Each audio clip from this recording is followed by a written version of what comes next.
Welcome. I'm the host. Blaine Duncan's my name. Editor-in-chief of the Alabama Take website. TheAlabamaTake.com. You have to put the in there. But I bet you'll get there nonetheless, right?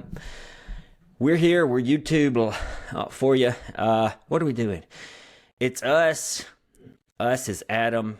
He's a wonderful musician who can recommend a fine book. And we got Donovan. He's a media specialist for a college.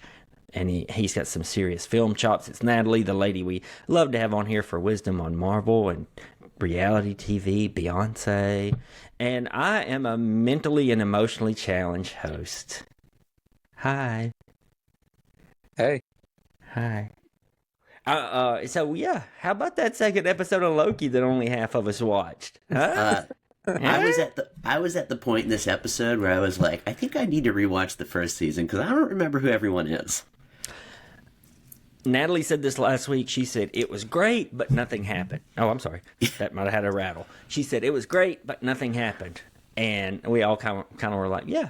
Well, this episode, it was great, but nothing happened.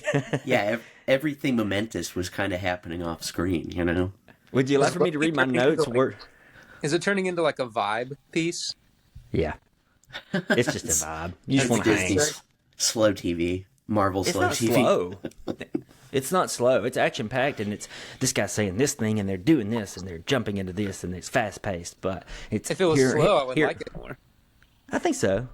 Well, it's like a high-stakes vibe. Well, that's the thing. The stakes weren't that high because you were like, you know this is going to happen. Yeah, you were like, I know what's going to happen here in like 5 minutes, and well, it happens. It'll make you want to. It'll make you want to return to your childhood and have a McDonald's hamburger, though. Here are my notes. Inconsequential. Nothing happened that wasn't expected to happen in the first 5 minutes. Isn't that just life, though? Not really. You kind of life is full of surprises. Here's my second note. Good. You know how it ends, you know? Yeah, well, it all ends the same way. Yeah. You don't get out alive. Here's my second note, and then we can move on. The problem with the show currently, excuse me, listeners. The problem the show currently has is that it thinks we care about the timelines. To us, they're just lines on a screen. Absolutely, 100%. Like, yep. They're on that, like, shitty, like, 70s era looking, you know, like, retro looking screen, and it's like, oh, the little blips are going away. It's like, well, so much for the blips. Which is dope as hell that it looks like that, but it's just like... the looks here, the aesthetic. Oh, I like the looks. It's just, they don't mean, like, in this case, it means nothing. A sound of fury signifying nothing. One could say, if you will. I just came up Shakespeare. That Shakespeare was onto something, wasn't he? Shakespeare, Loki, it's all the same. Bill Shakespeare. Don't get me started on that hack. You must be quoting Bill Faulkner. Yes. Okay. I believe it's Billiam. Billiam Faulkner. Guys, we're in a goofy mood. If you're watching the YouTube version, welcome. Thank you. Use the time steps below. Hey, did they work? Last week we told you they worked. Did they work? Did anyone watch? Did we lie to you? Yeah, did we lie to you? I need to go in and look at that. You know, if you were really Hugh Freeze, as your name is telling me right now, viewers can't see that. Viewers can't see it. We come up with clever names every week, but you would say, if you have any evidence of an infraction, here's the email. He really is kind of one of those gifts that keeps on giving, isn't he? He is. If There's you have so many evidence of the timestamps not working, feel free to email compliance@olemiss.edu. How about that? Auburn in this case. No, Ole Miss can still field these calls. I said this off air. I just got to repeat it. I'm sorry. I got to repeat it. I mentioned it yesterday in a text message. Listeners don't care about that. The man coached a goddamn football game from a hospital bed that was brought into the stadium. I was going to say, you got to clarify that. Yeah, he was it not was in the stadium, and he thumbs up the camera from like with the OC. From like 200 yards away. He thumbs up. You can barely see it. It almost, if you know, in the picture, it almost looks like he's giving the. But he's giving. He's really giving the old thumbs. Of late, I don't have a good transition. Let's see. Other people who have found themselves in hospital beds are challenge competitors. Of late, we've analyzed some moving and shaking on the Challenge USA second season. It's starting to come to a close. We're on the penultimate episode. That's what we're going to talk about. Spoilers. Use the time steps. Adam and Natalie and I have watched it, yes. How does Michaela have time to cry in the hot air balloon over her fear of heights, yet still have the best time over everyone else who did not cry? She was crying while Bananas was going. That wasn't part of her time. Unfair. Why? Not fair. Everybody else was just standing there. I'm sure there were other tears. We just already know that Michaela is afraid of heights.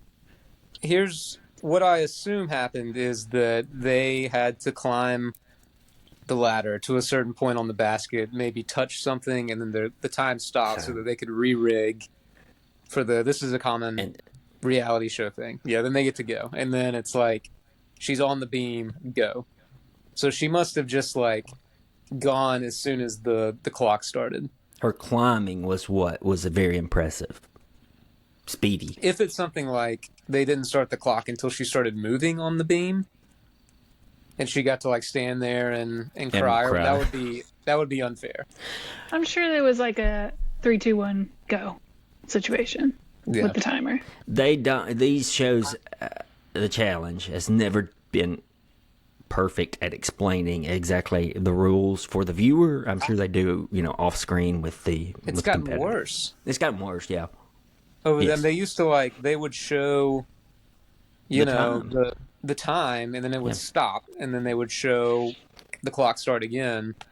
They used to explain all the eliminations really well and show stats as they happened, and I think that they realized, maybe it's a better product if we can kind of fudge the gray areas. Yeah. I don't think they fudge a ton, but I think they've fudged a few we've watched. There was one where CT won a swimming competition with Big T, I think. Yeah. And you were That's like, the entrance no. one lately. I was like, nah, I don't think he probably won. Speaking of crying, it is a good episode of The Challenge when Josh is crying 70% of the time. That's my theory. It's a good episode. Josh. Something interesting is happening, for sure. Mm-hmm. Josh cries a little, and then he cries a little more, and then he's in the elimination, and he's crying again. Do you like how his little... It bit him in the ass, his little plan? He was the one who got put into elimination after all. I just thought it was hilarious. They were in a tough spot, and Chris winning was the worst case scenario for all of them. Yeah. It would have been Chris in any other situation, and then all of them would have just said good luck to everybody, votes fall where they may, kind of thing. But yeah, that was Josh did say he was going to throw himself down last week, so he did. He talked a big game. He says shit like that every season, and he never does that kind of thing. Natalie's prediction of Chris winning the entire season, though, is still playing out. Stand by it. It's a good Look one. out. It's a good one. You predicted Chanel too, right? Yep. Those are your two picks going on. Chanel has certainly gotten a winner's edit, as it were. Good point. I really like her. Me too. Yeah. She was very quiet in the beginning, probably because of editing, like you said, but every time she's on screen in her confessional, I dig it. I know she's going to be kind of amusing, and she seems sort of nice, I guess. But also competitive. Right. Mm-hmm. I like it when people can balance that. I mean, I think Tori does a pretty good job of that. She's okay.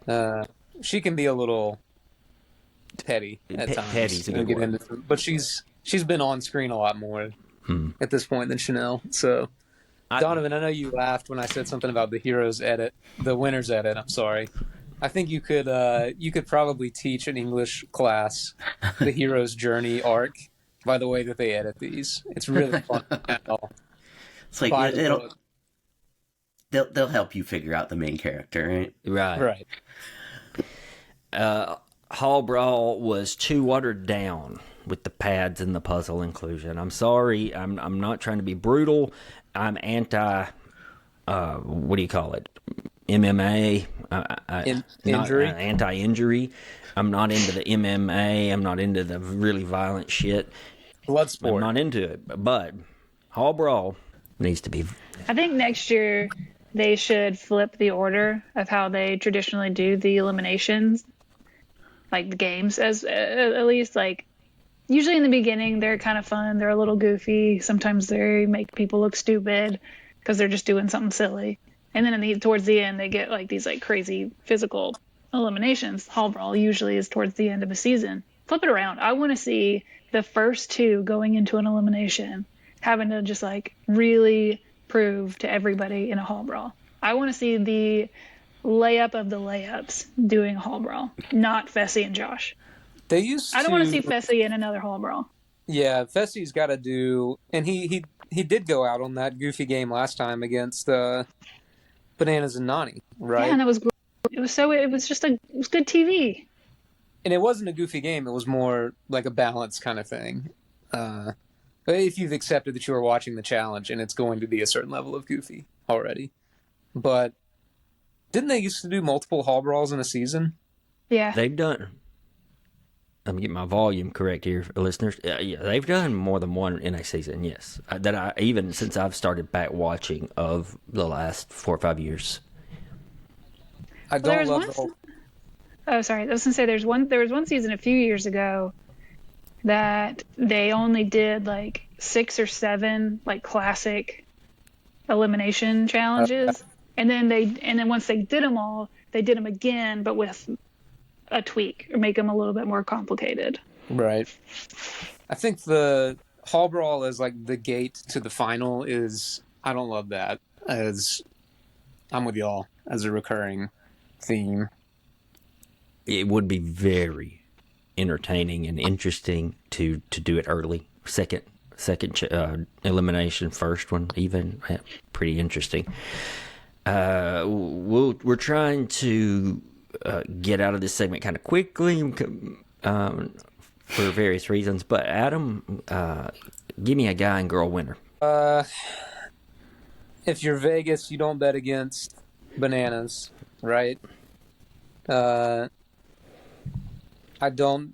We'll see how seriously. I mean, the show so far has not been watered down, right? Did either of y'all watch the last CBS version of this? Season 1 of USA? No. Yeah, I just saw some clips, and the final from that was pitiful. If it's a pitiful final, I think Fessy May can do it, or Corey.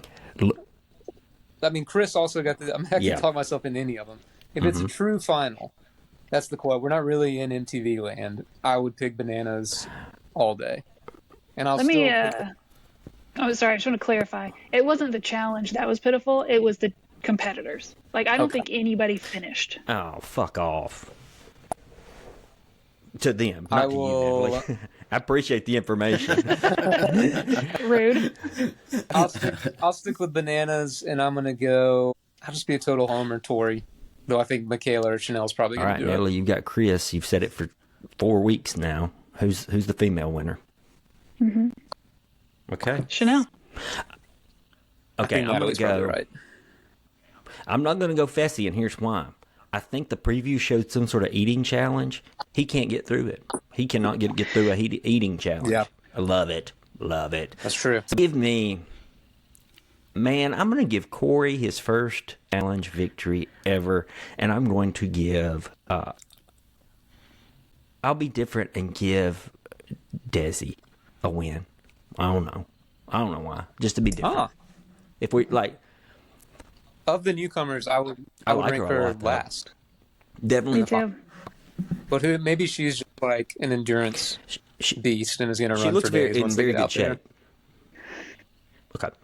Okay. Let's move on. We're sticking to YouTube related stuff because I just have a quick note. I watched the Changelings final episode last night. I'm not going to spoil anything, but that poor show, you know, we spent a lot of time with it in the beginning, and it just went off a cliff a little. Yeah. Dear. That's too bad. It had a lot of those stuff last going 3 for episodes, it. each one just got a little bit worse, and not in a way that was bad with its filming or acting or even really the writing. It was just, we didn't need that, and why are you doing it? But then that very last episode was a very puzzling episode. You can tell that they did not know what to do, knowing that they possibly could have a second season. You could tell they did not know how to handle that. And it was sad. Do we think that people are front-loading seasons at this point? Those first 3 or To 4 get episodes were quality, I thought. And those last 3 were. It was an 8-episode show. So the first 3 were really good. Middle was very okay. And then the last 3 were just progressively worse. Sad, too. Because I really wanted to like that show and did. And watched it all. But it's a shame. We're going to shift gears into our audio version. So thanks for sticking with us. If you're still on YouTube, let's do it. So we get this intro, right, where I tell who everyone is. Are you guys tired of that? Let us know. Hit us up on Instagram and leave a comment. You know, Email compliance at olemiss.edu. classic. Guys, I want to say something here. Hugh Freeze coached a goddamn football game from a hospital bed brought to the stadium. Now, if that's not a coach. No, that is not where we're going. We got our usual folks here. We got Adam, Natalie, Donovan. You hear that, it's who they are at the beginning, at the top of the show. I can take that out if you guys are tired of it. If you would rather just hear us dive into what we're going to talk about and follow along with timestamps, we can do it. It's up to y'all. Does that entice you? I don't know. First and foremost, really quick segment coming up right here. True Detective new season. Got a teaser this week. I think it's the second teaser. I didn't watch the first one. It avoided me somehow. Boy, oh boy, is this one sizzling with potential. And I'll explain why I think that, and then you guys can go off. We've got a rarely used setting of Alaska. Great actors. Promising mystery, which is usually the case with a True Detective season. Lots of darkness and creepiness. Great timing for the darkness because it's going to premiere in January, likely airing weekly. We're down for a weekly show. But I am especially glad to see actor John Hawkes working. He, in my opinion, is the most underused character actors. You may know him from Deadwood, Winter's Bone, 3 Billboards. He's in one of my favorite movies of the last 25 years, Martha Macy May Marlene. Fantastic performance there. He should have won millions of awards throughout the years, but he always plays sort of small parts. He's one of my favorite characters in Deadwood. Anyway, that's more about John Hawkes. But let's talk about True Detective. It's new season in January. We've got a tease. It's called, remind me of the subtitle. True Detective Winter's Bone. Night Country. Thank you. Did you just look at a note? Do you take notes for this show? My God. No, I didn't watch the trailer, so I'm reading about it right now. Oh, it's a trailer. It's not. We can all watch it live on air. We should. Pop it up. If this was our YouTube version, we could. We could just drop it in there. So, all right. I'm more than stoked. If they can get this even halfway right, it's going to be excellent. Adam, you go first. The burn that happened between season 1 and season 2 is not fully healed. The wound is not fully healed on this program because I loved season 1 so much. I mean, I think season 1 may be even the basis of this group like talking in depth about television. That's that fair. and the golden age of Mad Men and Breaking Bad, et cetera, et cetera. Can I interject though? Sure. You didn't watch season 3. I didn't, and I know it's supposed to have gotten... Oh, okay. Dude. Season 3 wasn't too bad. Dude, season 3 is got some heart. And season good. 2... A lot of heart. Yeah. Season 2, if it hadn't come after I went into season 2 thinking season 1 was so good. I didn't love the last episode. Maybe season 2 is like, even if they don't have all of the magic of the first 7 episodes of season 1, maybe they can temper that by landing the plane a little better, and they'll have a great product. And you go into something and you want to read into everything, and then it's just like Vince Vaughn doing shitty business deals about it, and you're just like, I don't care. You get so burned. We learned that he's not a load-bearing Vince Vaughn. Right. But I think it probably would have been like, okay, if it had just been TV, I would have been like, this is above average, even. But it wasn't. It was compared to season 1. I have not watched season 3. This trailer looks very good. I'm excited. But season 2 was immensely watchable. Right. Yeah, I mean, my God. Yeah, I thought so. When he would go, I thought the mystery was really boring. Yeah. I mean, what the hell was his son's name? Chad? What was his son's name? What was the redheaded son's name whom was Chad was being bullied? I want to know what happened to Chad. I'm sorry. Donovan, True Detective Winter's Bone. What are you thinking? Jodie Foster. Yeah, cautiously optimistic, just because as Adam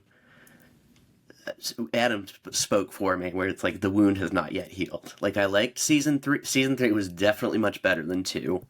It didn't hurt the Mahershala Ali's great. Kind of like a little sentimental too. Season 3 was a little like, in a good way. I thought sometimes things work. Yeah, sometimes things work out. Which it wasn't. We'll see if that attitude continues into the last frontier, right? And Natalie just read a recap. So Natalie, where are you? Literally only read the cast list, and I can tell you, just based on what I've read, a brief sentence talking about how it's in the long nights, and I'm already just cold. Well, it's going to hit us in January 14th, I think, or 15th, whatever day that's promised. I think that everything about this, assuming it's halfway decent, like I said, everything about this is going to work for the show. I don't know if they did all this on purpose. Usually they do a lot of things on purpose like this, but releasing in the middle of January and being right in the darkness of Alaska winter, that's smart. Speaking of good ideas, I don't have segues. I just realized this week, and I'm just like, I need to start doing segues into these shows.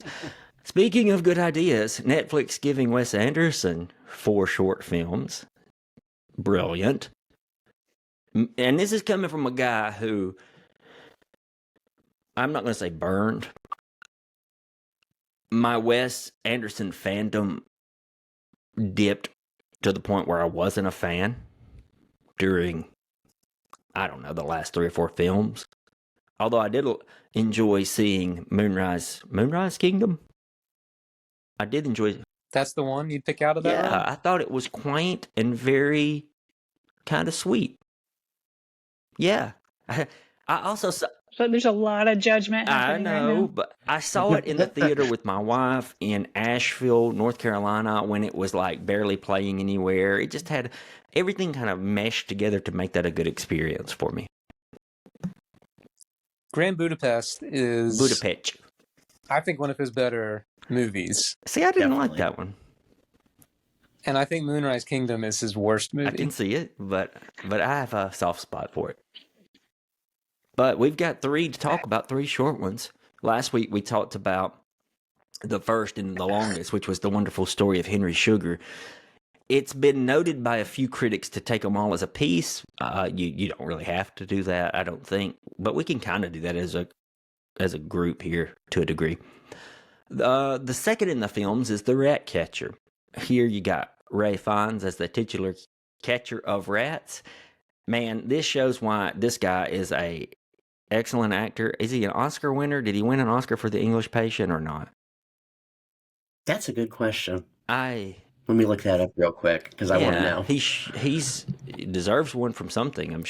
Usually when an actor does a role, I can still see the actor in there, or I can see, that's kind of the same thing Robert Downey Jr. did for Tony Stark as he's doing in this lawyer role. Okay, fine.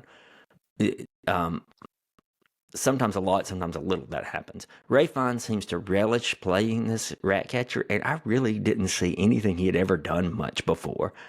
Not a lot. His what would you call that, Adam? A Cockney British accent he's doing? It's not his usual British accent. You'll have to edit this out. That's the only one that we haven't seen. Oh no. Okay.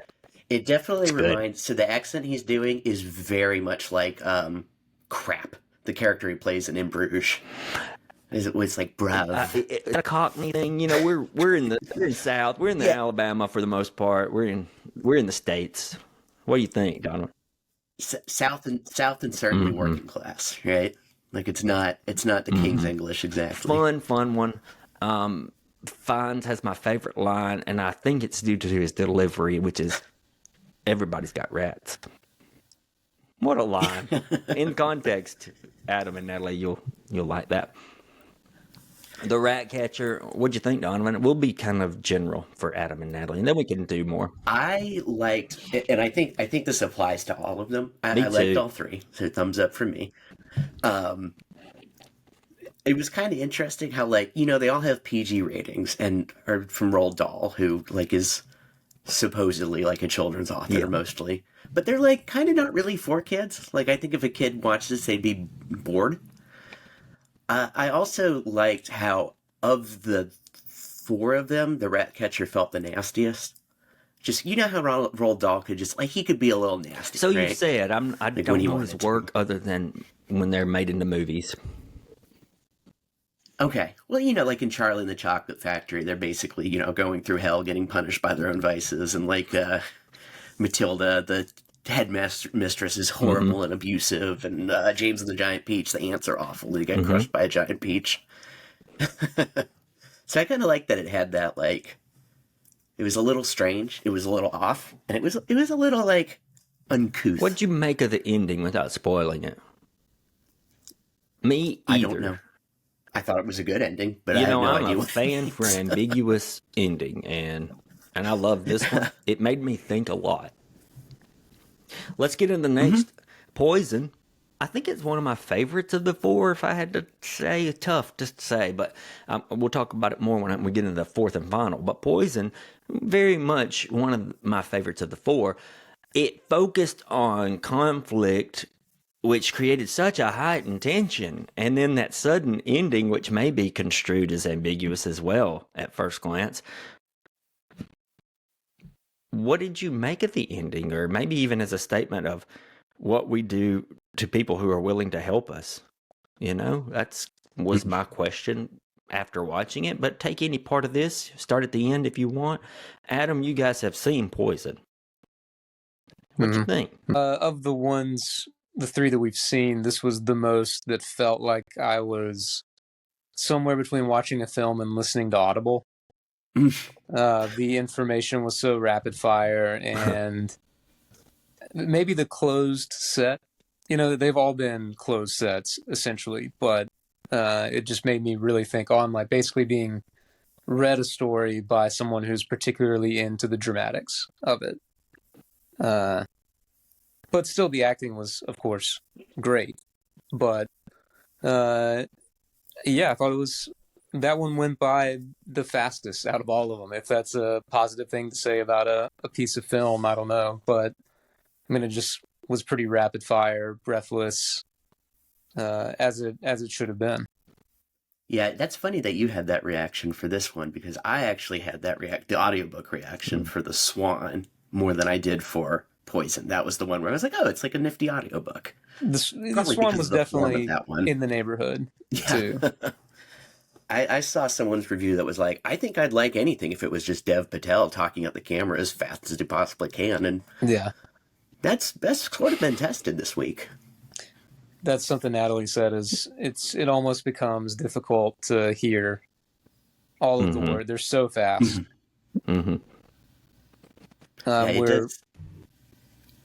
You're also battling like a home theater setup instead of like theoretically nice speakers at your local theater. So there's some things that just hit a certain timbre that we kind of struggled to hear. Let's pause for a second. Natalie, what's happening out there? Ira's dreaming, and No, I'm we surprised can. y'all can't We hear can. him right now. We can. I'm not. Natalie, what'd you think of Poison? I enjoyed it. I mean, I agree with Adam and Donovan. Sorry, this is very distracting. But it was like Adam said. It was some of it you just missed because it was quiet and fast, and Southern ears don't always catch British English as quickly as we ought to. Not rapid fire. That's for darn sure. I like this. I mean, and this is part of the film, but I'm just like continually amazed at Wes Anderson's ability to snap his fingers and get an ensemble cast. It was only three, Dev Patel, Ben Kingsley, and Cumberbatch, but there was no one else in that movie. They were great. I love that. Ray When Fiennes short, I made an guess, not really a appearance movie. as the writer. Yeah. Oh, that's true. I forgot about him. I kind of like him hovering over all of these shorts because I think he's in all three of them. And He had Henry the Sugar, of snake course. in the jar there. That's right. I don't know, Blaine. The ending. I'm kind of fascinated to know what y'all think happened, or any reaction. And my to first that. reaction was it was a bit of racism, but at the same time, is that where Dahl traffics? I mean, he too being a racist himself.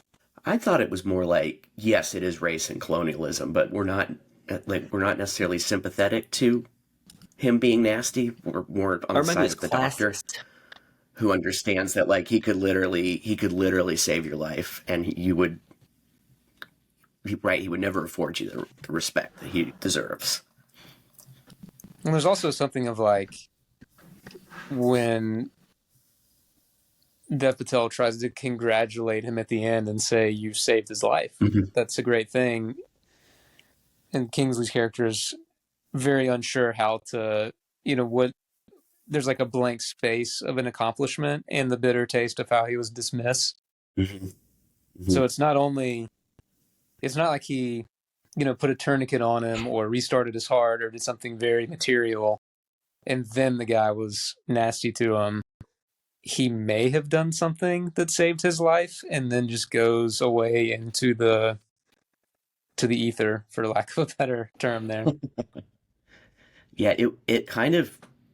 So I think there's a lot to unpack with it, but for me, it sort of fit with everything Adam said fit with the film as a whole, because it is sort of anticlimax, like you said, Adam. Like he didn't necessarily do anything; they don't know, and the whole punchline of the film is anticlimax, right? Like they pick the seat up and there's no snake there, so who knows what, and then it turns into something else. And I felt like it thematically fit in, if nothing else. Yeah. It's one to think about. Another one to think about was the Swan. A different sort of thinking. It ended. I'm going to start with the ending on it as well. It ended with such profound sadness. That line of my darling boy, what's happened to you," was just heartbreaking. This is when it ended, Natalie pointed out how not for kids so much of children's literature is. To me, this was like the quintessential this is so sad, and particularly British sad. Like if there had been a boarding school involved, it would have been the icing on the cake, but there wasn't. That's such a... If fairy tales can kind of do the same thing at times, it just had this very particular brand of melancholy, and I mean, it was so sad. Every part of it was sad. These four films are just Wes Anderson at his best. I think that it's the surreal artifice we talked about last week that clashes up against the truth and emotion that's there, yet still has that beautiful Anderson aesthetic. I'd say The Swan is my favorite and as good as Anderson can get,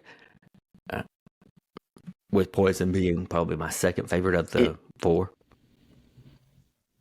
It made me think a lot too, Adam, you were saying like how dark children's lit is, but I think Anderson's always kind of gotten that. Like, he has the bit, which he completely made up, in Fantastic Mr. Fox, where, like, Fox and his wife are talking, and she's like, I love you, but I shouldn't have married you. And it's like, you're bringing an 8-year-old to this movie. Like, what is the... Right. You know, that's complex. Like, there's something there. To me, that line is one that the parent who brings the 8-year-old understands, and the 8-year-old does not. Absolutely.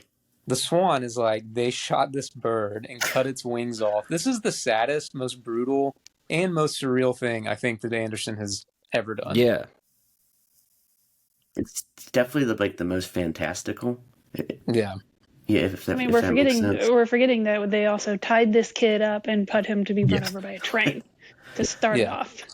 I really found it interesting that, like, they had 2 actors for the whole thing. Like, they had a closed set and everything, but it was so minimalist. Like, there's no train. There's a drawing of a train. You know, I don't know. It felt like it contributed. For my experience, it contributed to my enjoyment. Just because I thought it's so odd. I do wonder why Anderson made those choices. You know, he does it in The Ratcatcher. He does it in Poison, I think. He does it in Henry Sugar, where there's something that's supposed to be there, but he chooses not to show it. It's not there on screen. Specifically with The Ratcatcher, he says, here's a rat, and he's just holding nothing. It's just, you know, you're supposed to imagine a rat there. I was curious why he did that. I mean, when the Swan, to me, them having an empty space where the Swan is supposed to be is, my brain did all the work for me there. Like, it's sad enough, and I think any actual representation would have maybe undercut that. If you've ever experienced bullying, this one hit. I mean, hit. Yeah,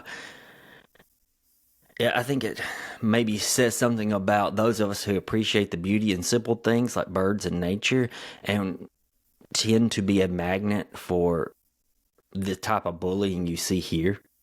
Pretty brutal. I think each of these 4 films were made to reflect that they're telling stories and not reality, though. That's kind of what I conclude. Like when the gun's fired, you know, it's, what do they do, bang or something like that? I mean, it's funny, but it's also, it's an idea that, hey, this is a story. When the Ratcatcher holds a rat to display it, it's a story. It's kind of a reminder that there is reality in the tales we have told, as fictional as they may be. You know, I love these 4. Really, really glad we watched them and talked about them. Really love the Swan. They're like the most adult children's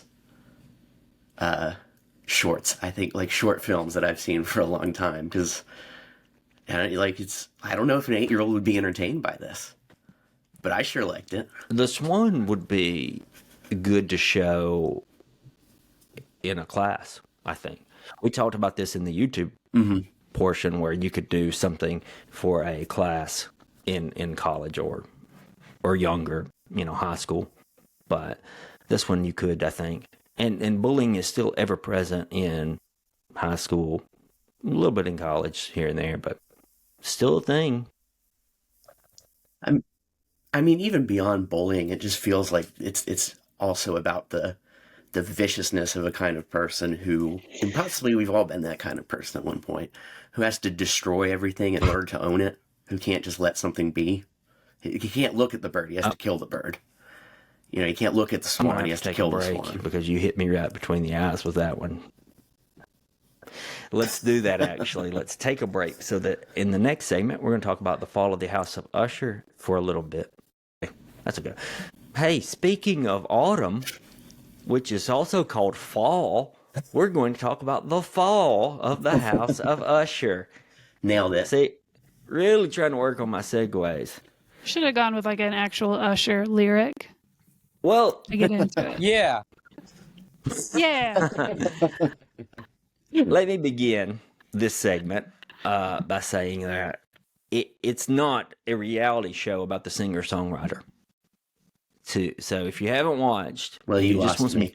I was about to say, that actually sounds better. So We're out. Usher's house is perfectly fine. It is standing. We don't Yeah, have no. no structural issues there. Mm-hmm. I will say, Mike Flanagan did this show, The Fall, of the House of Usher.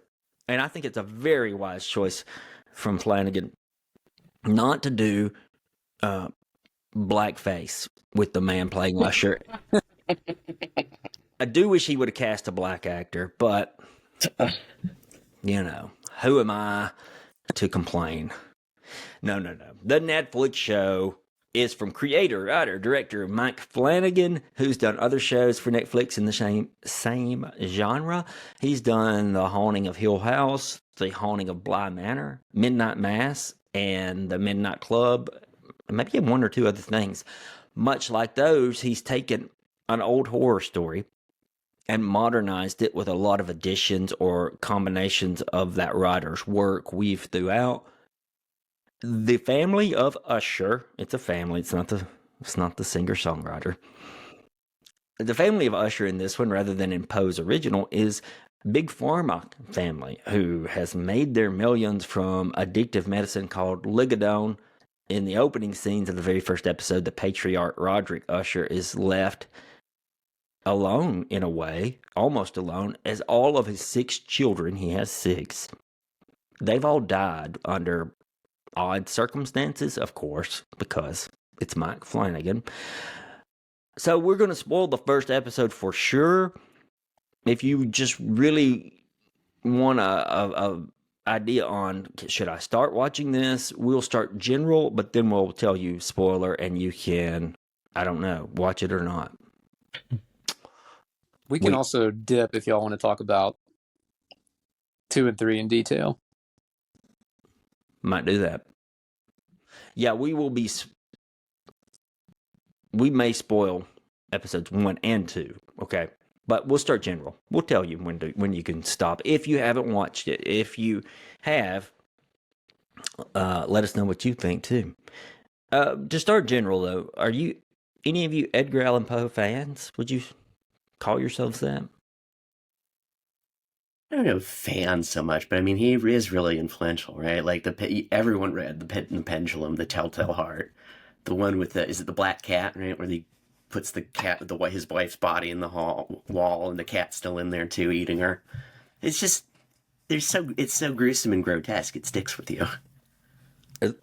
The thing with me and Poe, I realized in the 3rd episode of this show, I was like, damn, I have read a lot of Edgar Allan Poe. Like a lot. You know, you just brought up one I forgot I'd read, which is The Telltale Heart. I read that one a lot, many times. I think, just to talk about Poe for a second, if y'all will allow me, I think his sentences are just some of the most pristine. I can't believe he was hated during his time. Listen to this sentence from The Mask of the Red Death. There were buffoons, there were improvisatori, there were ballet dancers, there were musicians, there were cards, there was beauty, there was wine. All these in security were within. Without was the Red Death. The use of the word without there is just like, yeah, without. Like, this is within this. And the other one I'll quote from him, which I think flies off the page and just beauty, is from The Fall of the House of Usher, the actual story. I am aware, however, that this very ancient family had been noted, time out of mind, for a peculiar sensibility of temperament, displaying itself, though long ages, in many works of exhaled heart and manifested in deeds of charity. Probably, you know, the idea there is that's probably where Bob Dylan got Time Out of Mind for an album title, which I think is really cool too. I'm a fan of Poe, so I didn't realize how big of a fan of Poe I was until I started thinking, oh, I've read that. I love these quotes. I love The Raven, still to this day. It's a little cheesy to say so, but interesting. Love it. Because it just goes on and on. Man, but there's some sentences in there. It's just good stuff. I mean, he did invent the detective story. I'm willing to tip my hat to him. Dupin, who's a character in this? Dupin, yeah. That's from Murders, plural, at Rue Morgue. Yeah, Murders in the Rue Morgue and the Purloined Letter. Murder Most Foul. Well, brothers, what brothers? But yeah, before we get into spoilers again, this is how I often feel about Mike Flanagan's shows on Netflix. They're not great by any stretch, but I am always interested in them. You know, our standard is the phone check, and I never check my phone during the episodes. Now, Natalie was I would- living on hers. I was going to say, I know this is going to be a contentious one because Jade, I'm I'm with Blaine. The first episode went very quickly for me. You've probably heard, I think I say it every time we talk about Mike Flanagan, but for me, like, he's not the guy that's like inventing something completely new, but he's taking something like, oh, that's kind of fun, and doing something a little different with it. At least it keeps me entertained. All right, go. yeah, Natalie, what's Yes. not working for Full. you? You know how a lot of times I'll say like scary things, like I want to know the story, but I'm too scared to watch it, kind of a deal. Like give me the book version because I would love to know how it ends. I want to read this, and I want to know how it ends because I can't stand to watch the acting in this show. Really? It was painfully bad. Any one or two in particular, or just all? Most of Huh. them. Do you feel that way about Usher? Yeah, I do. Like Roderick Usher? so overly serious. I didn't buy any of it. Huh. It was bad. It was like it was bad table read script. It was. I didn't buy it. And then just like weird, like oh, there's a clown in the car. Like, who cares? It was. I will say, I've only, of the shows that you listed at the top there, Blaine. I've only seen Midnight Mass, which I thought was intriguing and maybe a little overrated when it was on. I kind of watched a lot of people freak out about it, but it was interesting enough. I thought the acting was a limitation, but some of it was really strong too. You pointed out the fellow who plays the sheriff on that season was really good. Some other standouts. This one, so Natalie's going in cold, having not seen that. I was very interested in her reaction to his troupe, you know, his stable of actors, and I guess we should say spoiler warning now. We will start spoilers here. This is not a big one, but in that middle section when they zoom around from child to child, not actual children, grown children, His children. and his children, and exploring the family, I was like, man, this is it. This is the quicksand that she is not going to recover from, because it has been tenuous so far, and the acting here is like the longer haired son who's kind of the goofball who's bowling in the first scene. Frederick. Oh Freddie. God. Henry that Thomas. was like the room Freddie. level bad. Yeah. It was so bad. That's E.T.'s son. AT's buddy. So Friend. so bad. That was like I felt like I was watching like a CW type show. Like that's the Or like a acting level. porn about to break out. I think the CW is kind of a fair comparison a little bit. I can see that. And I think the thing that, because we don't watch a lot of the horror or broadly scary film stuff that we watch tends to be, I know, pretentious dude talking here, but like of the A24 variety, or somewhere in like the umbrella of like this kind of transcends the genre, you know, and so we miss out on a lot of like the campiness of scary film, and I know that that's like a draw for a lot of people, that it is supposed to be frightening, and maybe they're doing some. And I think Flanagan, like in Midnight Mass, is clearly trying to deal with the psychological effects of religion and what community, all these different like big ideas. So it's not that it's not trying to do something serious, but it's just so goofy in this one that we can't switch gears very easily. Yeah, I don't watch horror for the campiness. I don't like that a lot, or at all, honestly. I I think would there's agree people with who are Adam. very forgiving of their horror if the story's good enough. that the actors are kind of like the weakest link to like draw the story along. Does that make sense? You usually don't see your Oscar-winning actors in horror movies. Right. I'm thinking about movies like as this is happening. I'm like, well, Natalie really liked The Witch and Midsummer. I'm like, oh, the actresses carrying those have ended up being like Yeah. huge deals in subsequent years. So, yeah, it's not a fair comparison. I felt like Adam made a good point with what you said, where I would agree that this show 100% does not want to transcend the genre. If you're, Right. if you're looking for that, look elsewhere, because it is not interested in transcending. Which is kind of, I feel like I'm getting a glimpse into like almost like a musical, like I'm at a show for a genre that I don't particularly care for, but can appreciate what's objectively good about it. But like everybody else there loves the aesthetic, the vernacular, the sound, the production, all that stuff. And I'm kind of just, I want to touch on that.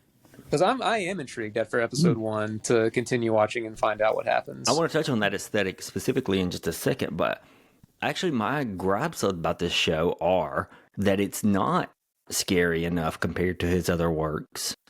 And the other is right along with what Adam's saying, with especially when I have to compare it to Midnight Mass, he was really at his peak in using horror to deal with big ideas. Here, he's using horror, but his idea isn't big enough. It's just about greed or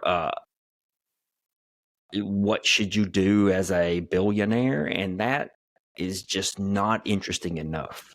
I do think in Midnight Mass, I mean, kudos to anyone swinging the bat, but he is swinging at every pitch. You know what I mean? And sometimes when you swing at every pitch, you turn into a little cartoon that starts spinning like a top because they don't connect with the ball. And he's kind of trying to tackle, I know this is not a podcast about Midnight Mass, but big ideas of religion and what it means to, it's like, these are very, very big ideas to be talking about on the Netflix horror program. But I mean, again, he got in the box, took a few cuts at it, whatever. Back to the aesthetic. Flanagan directed that first episode, and he knows how to light a scene. You know, when Usher and Dupin are in the dark in that old childhood home, his sets are always so exquisite. It's the one of a few reasons why I'm glued to the TV during these episodes. I'm just like, look at this. It looks so amazing on the TV. If you have a fairly decent TV, they look great. And Donovan, you were gonna. I agree with you. Yeah, and even they look good and there's detail, but like the action when they go to the rich man's, his dad's house, right, from growing up, is so closed. Like the front yard is like a tight gate, and it just keeps that. It almost feels like a good Poe story or any scary short story where it's like the action is right here, you know.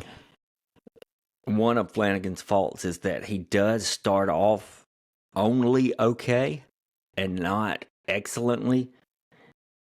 But he does sort of give you something you want to keep watching for. And then the next episodes build a little. And then he also has the fault of dropping the ball in the last episode. Sometimes. Endings are not his strength, which is what it is, right? And endings are usually he is more of where did that come from? His beginnings are a little slow. And that's my prediction on how this show will traject, I think. But you know, he's in the ballpark of a probably more of a Ryan Murphy as far as using the same actors. David Lynch, Wes Anderson, and do these things.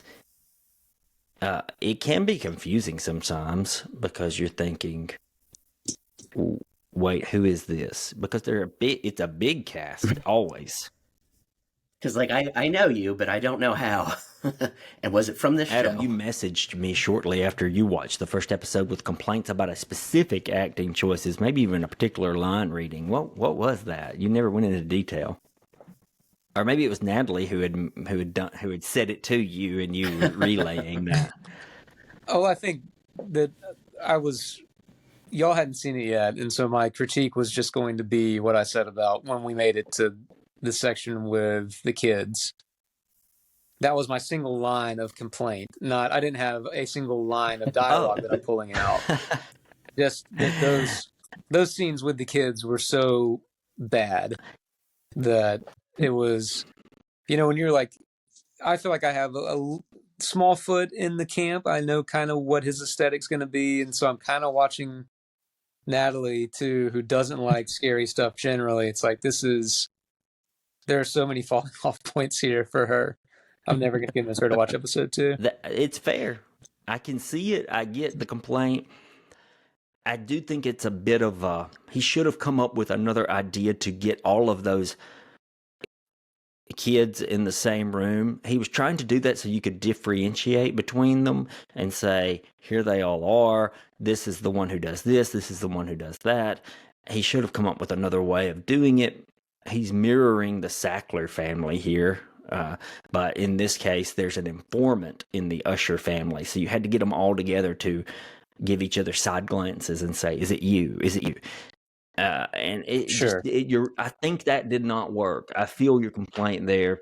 Just wasn't the best way to get them all together.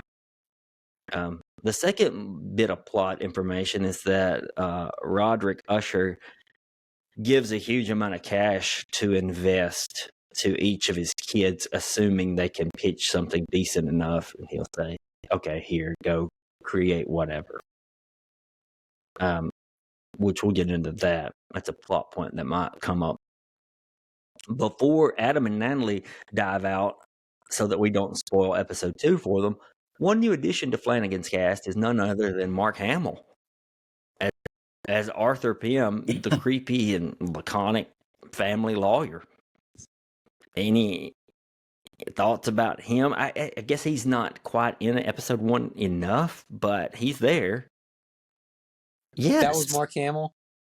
Yeah, the lawyer's Mark Luke Hamill. Skywalker himself. This is news. Please tell me you knew that, Natalie. Did you recognize him? Yeah, but I did have to hop on IMDb to confirm, because I was like, something's weird, because I'm so used to seeing young CGI Mark Hamill now. So I forgot what he got looks a really like close as an actual buzz human. cut going, wearing glasses. Yeah, like those he's doing glasses something he with has, his voice as well. It's a little different than what you would be used to. He's kind of graveling, and he's making some choices. So I read a review that was like, oh, Mark Hamill's going to choose some scenery. And normally I'd be like, that's a bad sign. But also, it's Mark Hamill. He knows how to choose scenery at this point. And it's an over-the-top gothic. Just let him loose. Let him fly. Yeah, I really look forward to some scenery chewing from him, but he has more to do in episode 2 and 3. Certainly. He's going to unclick his jaw and just unhinge it and go to town. Early on, Roderick and Maddie, his sister, are teenagers in the 1960s, and their crazy religious mother dies. I think it was a silly thing that the mom couldn't be embalmed or treated after her death. I get that when she's still alive, she refuses doctors and hates the idea because of her religion. She thinks God's going to save her if she needs saving. But why couldn't she be embalmed and buried normally after death? I mean, that's really sticking to mom's wishes right there, to bury her in the backyard by hand. A little silly. But you got to have her come out of the coffin. At what point do the brother and sister kiss? It's some Game of Thrones shit, isn't I it? can't wait. That's all I could think about. It's like, is that what the show is about? I'll not say here or there. Yeah. I don't know that it's not what that's about. Anyone ever read Ian McEwan's The Concrete Garden? Because I was getting serious vibes from that book in his first episode, right? With the brother and sister. No, I have. He did. He that. wrote Atonement and some other things. It's kind of one of my favorite actors in the Mike Flanagan universe is. I think he premiered in Midnight Mass. He plays the version of Roderick in the late 70s and 80s, and that bothered me because I'm worried he won't be used enough, because in Midnight Mass his emotions, I thought, sold some of the things that could have been a little bit more kooky. So I just worry he won't be used as much. Remind me The who played primary Midnight guy Mass. who has been, yeah, Okay, he's that's the same guy. He's Gotcha. the Roderick. I thought he was very good in Midnight Mass. Yeah. The first does set up, perhaps too much so, a mystery I hope it's willing to solve, that what's the link to Roderick and Maddie Usher's mom coming back from the dead? What's that got to do with that bartender they meet and the fact that the modern day Usher kids are dead? Having gone through 3 episodes, I'm starting to see some of this. But the bartender's the Raven. You know what I mean? Like, of Poe's lore. Mm-hmm. I mean, Yeah. there's literally a raven above her at the bar, right? Like, they And focus her on name the is raven. Vera, or something like a something that can be changed into the Raven really quickly. I do have another question, which is somebody might answer. Why did the rich prick back in 1962 who got killed by the resurrected mother? Why does he have his? I wondered if he was going to have his business turned over to the 2 kids, but apparently, if you watch a little more, that's not the case. But she goes and kills him, and my question to y'all is, y'all figured out why, right? It was obvious. Oh, okay. Yeah, I mean, he Does even he? says it right later in the episode. It was a Kitty and George Sr. situation. Never promise crazy a baby. You never promise crazy. We are going to let Natalie and Adam bid adieu so that we can talk about a little bit about episode 2 with spoilers. So it's just me and All right, now Don that for now, they're because we're gone. going to talk about episode 2. Spoilers. If you've made it this far, here comes spoilers for 2. What'd you make of Roderick's pitch for Ligadone? He makes a promise of a world without pain. It's one of those. I thought it fit, at least with probably thematically, because it's kind of like what his sister seems to be working on still. It's like this idea of like, oh, what could go wrong? You know, like there are no downsides to this, I'm sure. Like, Yeah. you know, it's kind of hubristic, right? Like you snap your Yeah, fingers but and I you're think God in the if you make a world context, without pain. something about it hit me in a heartfelt way. Like, who wouldn't want a pill that could take away pain? When he said pain, I did not think my back's hurting kind of pain. I thought emotional and mental pain, that I would give me a pill and I'll take it, you know? Yeah. And in that, of I course, just thought who it was a wouldn't? good example of how Mike Flanagan can sometimes do some pretty decent writing, dialogue. He can sneak some in there that really works and gives a little bit of a gut punch. Yeah, I would agree. I think that my overall impression of the first 2 episodes I've seen is that I liked it. There's probably stuff in there that doesn't need to be in there, but when it's all humming together, like I think he's not Stanley Kubrick, but I think like he's a deft enough director that I actually like enjoy watching what he does. So I think when it all clicks, it Vulture really writer clicks. Scott Meslow points out something I wish was a bit more obvious, but maybe it's me that didn't catch it. Dupin and Roderick both sort of wanted the same thing way back in 1979, but yet they didn't sit and talk for 40 years later. It's like they want this world without pain. They want to solve problems, but they just take different tacks. Yes, You do extremely wonder, different. which is obviously going to get answered, but how does Roderick go from a seemingly okay family guy to someone who's banging blackjack dealers on yachts in Cannes? I guess money. Money ruins. Is that our theme here? Money. You know, yeah, money ruins. The love of money Who is the among root of us all evil, right? doesn't want to go to an ultra exclusive masquerade orgy? You mean an Is- ultra-exclusive isn't it sex the same orgy? thing? I thought it was a nice touch, simple but nice, for them to die of acid while taking acid. I love to like this. You know, this is. kid's like every bad stereotype of Gen Z, and it's like, again, like with the factory, it's like, what could possibly go wrong? And the factory holding your rave in the factory the EPA is desperately Yeah, trying and to that shut does down. it's nicely explained in episode 3, which is likely predictable. My takeaway from episode 2 is that this fam likes to bang. They love it. They don't even Like care to with bang? whom. They love just to banging bang. folks or watching people bang doesn't matter. Well, you know, there's that, and It's a there's masquerade. the couple who bring in a lady so the husband can have sex with a strange. Yes, yeah. So she could like do like the role play thing where she's Right, like, and "Oh, then you listen, have the how was your day daughter at work?" who's she obviously runs some sort of PR firm, and she has 2 assistants that help her during the day, but at night she sleeps with them. How so? It's like Batman. You know, day, night, different identity. I assume Batman Maybe. doesn't sleeping around at night. That has got, you know, money and sex. It's we're dealing with some 7 deadly sins, maybe. I don't know. I mean, it may be cliche, right? But like when you can do anything, it seems like one of the Yeah. things people like to do anything with is sex. And that can lead to, Mm-hmm. just like anything else, right? That can lead to abuses. I don't know if how explicit they're going to be with that, but like how many like rich and powerful people have been like, I can do whatever I want and ruin somebody else's life for something Interesting that that meant nothing to them. Prospero, and I'm glad he was the first to die because he was too cliche. Harry. He really. Oh, totally. Oh, he was my Interesting that least he was favorite able one, to too. convince his sister-in-law, Frederick's wife, to come to the orgy. I almost wondered if there was like are we going to get some backstory to that? Or is it just like, you know what you do? And the only Lord, come backstory to you my get is that chemical he fire.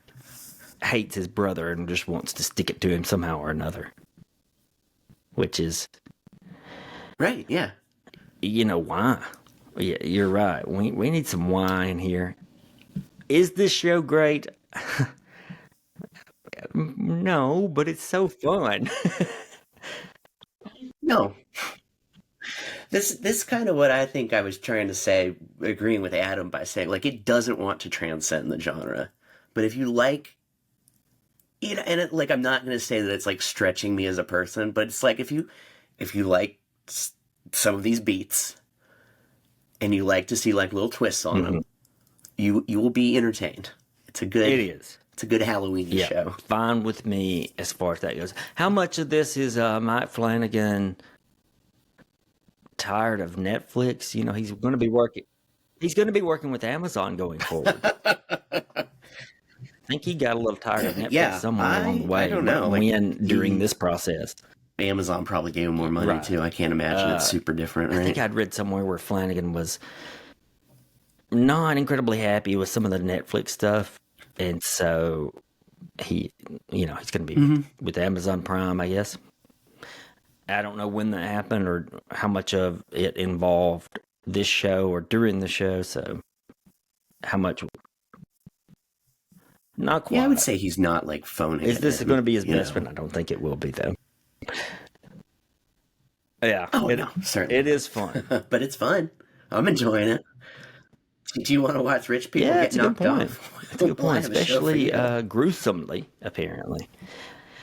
All right, well, that's the end of this week's episode. You can follow this podcast on Twitter or X for the time being, but more permanently on Threads, Instagram, Blue Sky, and TikTok, plus the home site of the Alabama Takes, available on all social media sites and a few more.